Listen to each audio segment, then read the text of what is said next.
Hey everyone, in this video I will be showing you how to download and install DaVinci Resolve in Windows.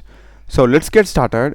First thing, just Google DaVinci Resolve and you'll be having the official link from blackmagicdesign.com. Just click on the first link, and here if you just scroll down, we'll be having free download of Resolve and another one is buy online for the Resolve Studio.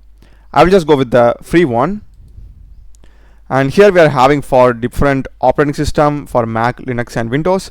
I will just go with Windows x86, and before downloading it will ask us to fill our details, so just fill them and click register and download.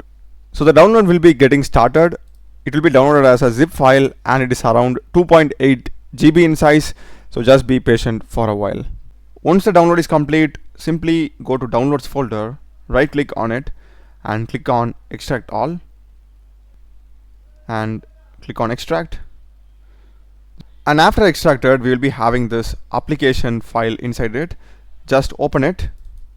So we will be getting the DaVinci Resolve installer, and by default all these options will be checked.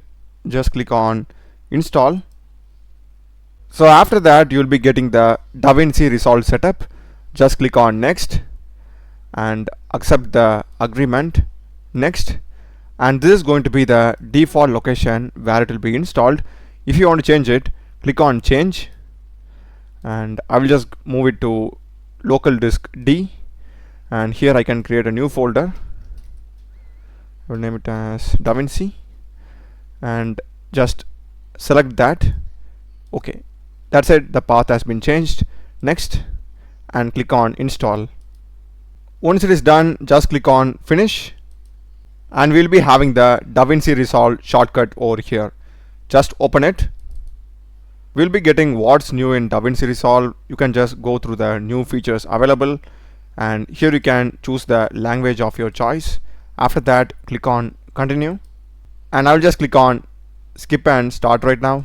This will take some time to load, just be patient, and you'll be getting this DaVinci Resolve 20 with untitled project. Just click that, and we can just click on create. This is going to be the default location. If you want to change, you can change it. And that's it, we'll be getting the DaVinci Resolve editing interface. Just drop your video here and start editing. That's the video, guys. Do check the playlist of my channel. Done a lot of videos in programming and AI tools. Subscribe me. Thanks for watching.